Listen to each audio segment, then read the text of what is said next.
One way to tell how badly things are going for Donald Trump is to check in with the folks at Fox News and see how crazy they are being. Obviously, there's always a base level of crazy at Fox. We all know that.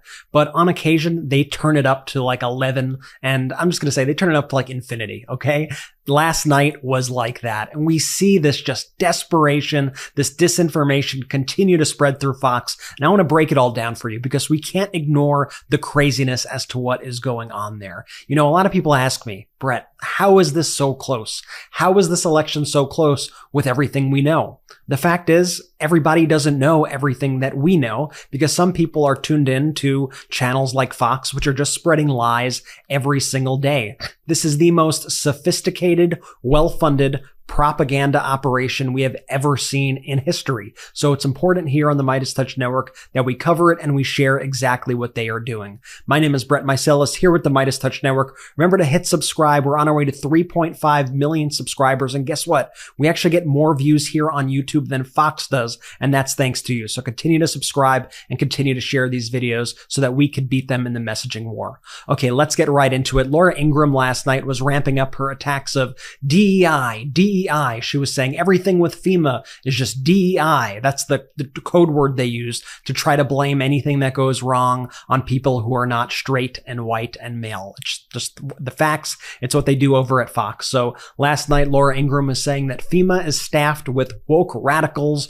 DEI actually threatens the safety and security of our people. Watch this. The government neglect and incompetence that we've witnessed over the past few weeks is a foreshadowing of things to come if Kamala gets to sit in the Oval Office. FEMA's stacked with woke radicals, but at the end of the day, they take orders from the president. And we'll all know that Kamala will solidify equity as the core mission in every government agency. But DEI is not just a loony left-wing idea we mock. It happens on college campuses. It actually threatens the safety and security of our people. And things will only get worse until it's rooted out in every societal institution, and certainly in every governmental institution. Ingraham continued along this line of thought here, lying that resources were diverted from FEMA's actual mission due to DEI insanity. But of course, she asked it in a question because she's just asking questions there at Fox. Watch this. So our question tonight, how many resources were diverted from FEMA's actual mission to this DEI insanity? You know, maybe Laura should check in with her own organization because we here at the Midas Touch Network looked at Fox's business website for their hiring. And look, Life at Fox, they have a diversity and inclusion program. Oh, hypocrisy much? Yeah, I think so. But that doesn't stop Laura because she continued to go on and on and on about this. Laura Ingraham was saying that FEMA is facing a severe staffing shortage, but at least those few workers will be diverse. It's just really despicable stuff. Watch this. And now, as Hurricane Milton approaches Florida, FEMA is facing a severe staffing shortage, we understand, as fewer than 10% of the agency's disaster workers are available to respond to the hurricane. What does that even mean? But at least those few workers will be diverse. They always blame problems that they create on people who are not straight and white and male. Like the reason for any shortages or any shortages of funds in the future is because Republicans refuse to fund these organizations. Then they complain about it, and then Fox ramps up their propaganda. You have to understand where it's actually coming from. And then what does Fox do? What do Republicans do? I'm talking about these MAGA Republicans here. They blame it on black and brown Americans or gay people or LGBT or transgender people. You name it. It's absolutely despicable. And Laura Ingraham continued to attack FEMA, who are doing a fantastic job, by the way. We had a chance to speak to FEMA, and these are like the hardest working people on the planet who are rising to the occasion. And even all the Republican governmental officials are acknowledging that they are doing an excellent job. But Ingraham went to smear the head of FEMA, saying that her focus is not on helping people in general in the country, but only those who fit neatly into her left-wing narrative. Watch this. The barriers. How about the barriers to getting food and electricity and internet service in a hurricane? But that's her agenda. It's not helping all Americans. It's making sure the real focus is on those who neatly fit into her left-wing narrative. It's just always projection from these people. Like, we already know there's so much reporting, and we even knew at the time how Donald Trump would selectively decide to help people based on if they were going to vote for him. And we know that people like Laura Ingraham and the rest of the people at Fox, maybe save for like Jessica Tarlov and Neil Cavuto, their only goal is to help people who are like them. They don't care at all about the rest of the country. In fact, they put these people's lives at risk day in and day out. You go to Jesse Waters' show, who's their low-rent Tucker Carlson, I guess, at this point. He fills that time slot. And things were just getting absolutely weird on that show. I mean, when Tim Walz says these people are weird, I got to assume this is part of what he's talking about. Waters says that he's getting a lot of texts from women about Stephen Miller and that our audience believes that he's some sort of sexual matador. And they had a conversation with Stephen Miller about manliness. Watch this. We just have to address the elephant in the room. We're getting a lot of texts from women about Miller and his appearances and his appearance. Our audience at primetime believes you're some sort of sexual matador. What do you have to say for yourself? Well, let me give advice to any young man that's out there. I'm married now, I have children, but I wasn't married that long ago. I was single, I was in the market. If you're a young man, it's very important in election season, who's looking to impress ladies, to be the alpha, to be attractive. The best thing you can do is to wear your Trump support on your sleeve. Show that you are a real man. Show that you are not a beta, right? Be a proud and loud Trump supporter, and your dating life will be fantastic. I cannot wait to see the text tonight.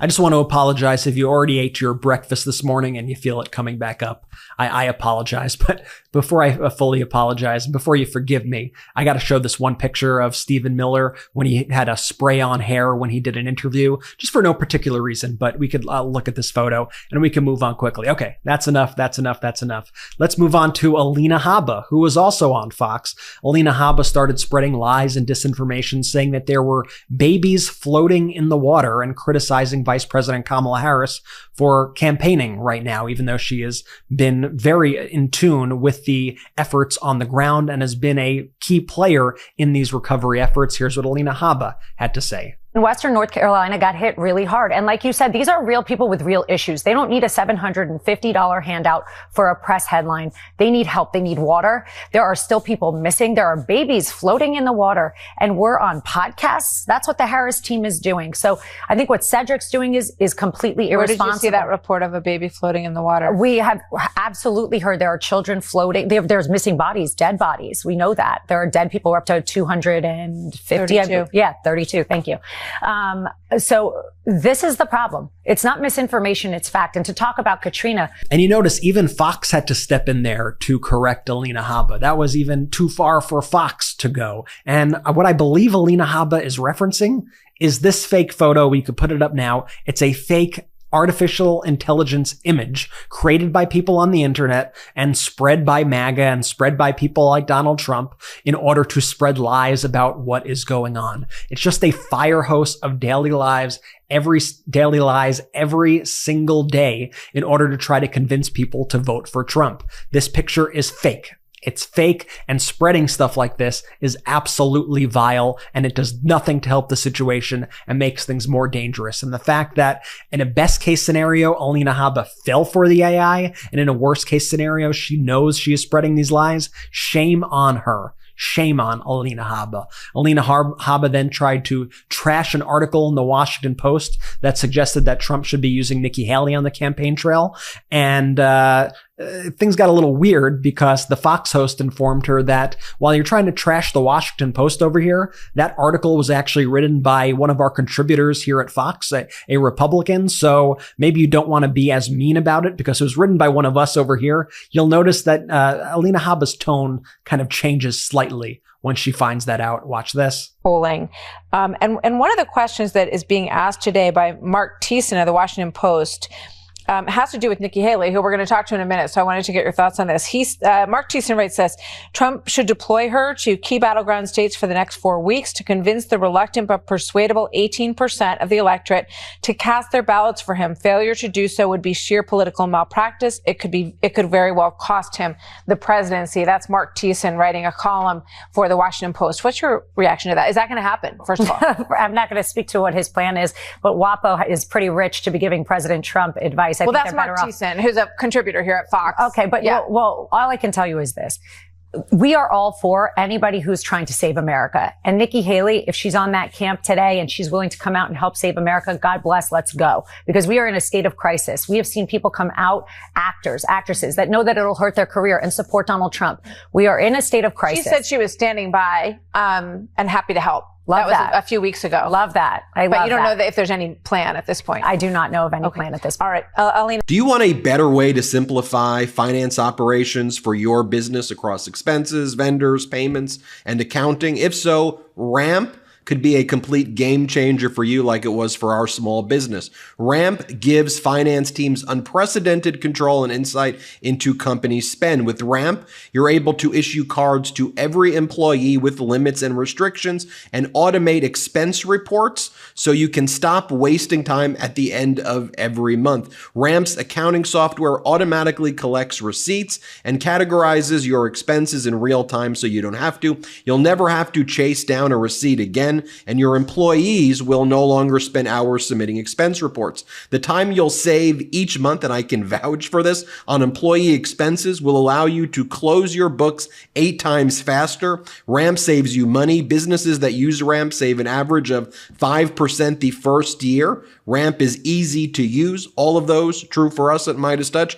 Get started, issue virtual and physical cards, and start making payments in less than 15 minutes, whether you have 5 employees or 5,000. And now get $250 when you join Ramp. Just go to ramp.com/Midas. MEIDAS. That's ramp, RAMP.com/Midas, RAMP.com/Midas.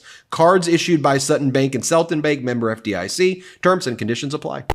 Alina Habba then called the $750 that people get in immediate assistance during the storm. She said that she called it a handout and said that people don't need it. Watch this. You said these are real people with real issues. They don't need a $750 handout for a press headline. They need help. They need water. And by the way, that $750 is actually more than it was under Donald Trump. And that's just the very immediate assistance. There is so much more that FEMA does. But obviously, because it's $750 and it's a massive storm, the Republicans and MAGA and Trump, they like to hone in on that number, even though it's the same thing that it was, even though it's more than it was than under Donald Trump. But, you know, we here at the Midas Touch Network, we try to go to the source to get the facts. So we had on the FEMA spokesperson, Jacqueline Rothenberg, and she told us about a variety of programs that FEMA is doing. I want to take this opportunity right now to share that with you because we need to get the truth out there and not all of these lies. Watch this. You know, so the governors in all the affected areas, regardless of political party, have all went on the record and said that they've been provided immediately by the administration, by FEMA, with all of the resources that they need. For those watching, you just listed some programs that could directly impact their lives. Small businesses, entrepreneurs, people making claims. These are pocketbook issues for people. So if you can, some people may not even know, the resources that are available to them and the types of things that they can actually apply for to, potentially deal with lost income and things like that. Can you go through just some of those things that you were just listing? Absolutely. So we recently made changes to our individual assistance program. You can apply for individual assistance by going to a disasterassistance.gov or by applying through the phone number I provided earlier. But what we do is we help people that are even underinsured. Let's say you have a home insurance policy and the damages to your home exceed what the insurance company is going to provide you with. We now offer up to the statutory limit, which is $42,500, for any additional assistance that you might need for your home that wasn't covered by your insurance. We also provide displacement assistance. Let's say that you want to go stay on a friend's couch because that's easier for you because you have pets and you can't take them to a hotel. We will now reimburse you for funding if you're displaced from your home. We also offer serious needs assistance. that's a one-time $750 payment for things like food, medicine, any immediate supplies that you may need. And the program continues. So we're really here to help people, like I said, entrepreneurs, independent business owners. SBA provides small business loans for people that need to get back on their feet. But really, we really want to make sure we're reaching as many people as possible. Let's go back to Fox's bizarre slate of programming. Melania Trump appeared on their show, The Five, apparently taking Jessica Tarlov's seat on this episode. I guess I can understand why Jessica Tarlov did not want to be there. And they asked her hard-hitting questions like, does Trump ever sleep? Watch this. Does he ever sleep? He doesn't sleep much. He does, of course. Does he wear pajamas? No. Oh. No. What does he wear when he sleeps, Melania? Well, one of the things... I mean, I'll just note that they don't sleep in the same bedroom. They never have slept in the same bedroom. And they also live in different states. So I'm not even quite sure that Melania knows the answer to those questions. Here is Judge Janine. I have no idea how this woman was a judge. She asks Melania Trump, what do you say to women on the fence regarding why Trump should be president? Melania Trump tries to act like the 4 years of Trump were like the best years ever. Watch this. Can I ask another question? Sure. Or okay. Yeah. There are a lot of women who are on the fence. Mm-hmm. Not a lot, a few. What would you say to them regarding why Donald Trump should be president? Well, we could see in the 4 years that he was there, country was in great shape. Country was safe. Country was prosperous. And he will bring that back. Yes. The gaslighting with the Trump presidency has to be one of the craziest things to me because first off, you can't just memory hole COVID. That was a whole year. That was one of the biggest nightmares ever. Just refrigerated trucks, refrigerated morgue trucks, taking bodies out of hospitals, shortage of supplies, not being able to buy toilet paper at the stores. It was a complete and total disaster the way Donald Trump handled it by denying it, by lying to us day in and day out. But even if you do remove that, like these Republicans want to, the other 3 years were a disaster also. We're also heading into a recession in that last year before COVID hit. It was day in and day out of chaos. We all remember waking up every day and wondering, what the heck is he going to say? How is he going to embarrass us? What is going to be the headline of the day that drives us absolutely insane and makes us fear for our lives? It was madness every day under the Trump administration, and they try to gaslight us and tell us that it was a good time. It was not at all. Like even Senator Mark Wayne Mullen was on Fox, and he was saying, why wouldn't we want to repeat the 4 years of Trump? Many reasons. Watch this. And that's all I need to say. I'm fed up. I'm fed up with the direction that our country is going. I'm fed up with the way we're headed. And I think people are saying the same thing. They're like, let's go back to what we had 3.5 years ago underneath Trump. We were secure on the border. We were respected around the world, and our economy was thriving. Why wouldn't we want to repeat those 4 years? Yeah, I think there are hundreds of thousands, if not millions of Americans who are unable to answer that question. But okay, this is the Trump network now, Fox. They're just all in on the Trump family. It's just pure propaganda nonstop. So of course they need to bring Lara Trump, Eric Trump's wife, who is now the head of the RNC for some reason, because it's all about nepotism with Donald Trump. And she's talking about how people, they always make up these stories in the Trump family that people are coming over to them with tears in their eyes and they're saying how much I love Donald Trump. And she said that she was denying the polls and saying that when she gets on planes, people slide her beverage napkins, saying that we can't wait to vote for Trump. Well, I guess considering she flies on Donald Trump's plane all the time, maybe that sample size is not so reliable, but let's watch this. No one buys that Kamala Harris has the capability to do that job. And polls like that, I think, are absolutely ridiculous. I get slipped beverage napkins every time I get on an airplane saying we can't wait to vote for Trump, go Trump, Trump 2024, or people just coming up to me these days, Laura, everywhere I go, saying how excited they are to get out and vote early when you go vote for Donald Trump.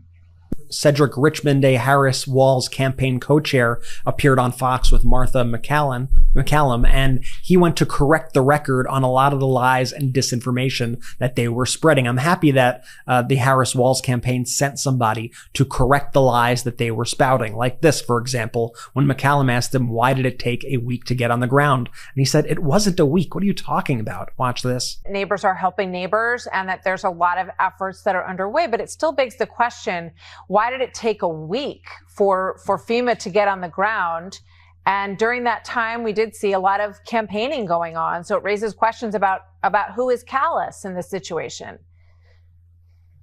Well, thank you for having me. Let me just correct something first. It wasn't a week before FEMA got on the ground. Second, I lived through Hurricane Katrina and Rita. And after devastating storms, it takes a moment to reach everybody where they are. And what communities do is they don't wait on government. They start to work. Mm-hmm. But what this administration has done has already spent hundreds of millions of dollars in aid to victims of the hurricane. And what you do is FEMA sets up a hotline. People start to apply for immediate cash funds. And then you see the government fund local government efforts money, to, sir. They to had pick up people trash. who are missing. I talked to a Then Richmond just got fed up by this constant comparison by McCallum of this storm to Hurricane Katrina in terms of the recovery efforts. Fox is trying to brand this and act like the federal government isn't actually doing a fantastic job and isn't attentive to the needs of the folks in the community. And Richmond clap back. Watch this. The government fund local government they don't efforts need money, to, sir. They to had pick up people who are trash. missing. I talked to a family yesterday. Her mother is still missing.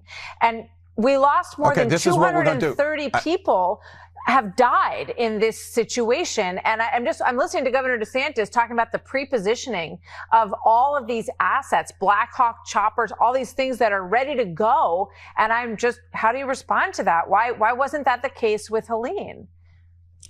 If you give me a chance to answer, I will. There were assets pre-positioned before Helene, and that happens in every storm in coordination with FEMA and others. And look, what we won't do is play tit for tat because this is too serious. I watched 1,500 people die in Hurricane Katrina and Rita. So this may be cute, it may be a soundbite for you, but this is real life. And what we have to do is make sure people understand that we're not gonna interrupt each other. So go ahead. I just let you What we're going to do is we're going to make sure that people understand that there is aid out there. There's aid for you to apply for. We're going to help with recovery. We're going to help rescue people. You saw the National Guard out there. You saw the Coast Guard out there rescuing people. That's the federal government coming in to help cities and states. And we're going to be there for Florida when this happens. And so when you talk about pre-positioning of electrical line workers all the way from California to Florida. That is the federal government and others stepping up to help. And that's how it happens in these hurricanes. But the misinformation that can be dangerous is when you don't provide people with the information of where to go get resources, how to apply for FEMA aid, how to safely dispose of your debris. All of those things are critical. And what we should do is make sure we're giving out accurate information. Yeah, well, we've been doing that all week, and we have spoken. So when you ask me, why is this election so close? I give you Exhibit A, Fox. This is being injected into like half the country every single day. Just blatant lies. It's why studies show that people who watch Fox are actually less informed than people who don't watch any news at all. But I see some optimism here because, you want to know why I feel optimistic? It's because I do think people are seeing through it on the whole. And you're seeing this in a slate of national and state polls over the past 7 days or so. Like, let me pull up these polls right now. We see the Data for Progress poll that has Harris up 3, the NPR PBS Marist poll that has Harris up 2, the Emerson poll that has Harris up 1.6, the SPNR that has Harris up 5, the Ipsos that has Harris up 4, the Economist YouGov that has Harris up 3, the 4-week flat average at 3.3, and there have even been better polls since then. So Harris is still winning as of now in the polls despite all of this. But we need to be cognizant of the constant lies and disinformation that flood every single day. And also, in a lot of respects, we got to acknowledge that the polls are heading in the right direction, but ignore them in many ways and say, you know what, we need to act like we are 10 points down always because our democracy is on the line. We can't get complacent, and we see what they are doing over at Fox. We see what Trump is doing, the lies they are spreading, the lengths they are going to try to win this thing. It is despicable. It is anti-American, but we all here are going to stand against it. So I urge you here right now, remember to hit subscribe. We're on our way to 3.5 million subscribers. Like I said in the beginning, we reach more people than Fox on digital. Let that sink in. And that's because of you subscribing, liking, commenting, sharing. So let's keep it up. Thank you so much for watching. I'll see you in a bit. Real quick, Meta just changed their algorithm to suppress political content. Please follow our Instagram @MidasTouch right now as we head towards 400,000 followers so you don't miss a beat.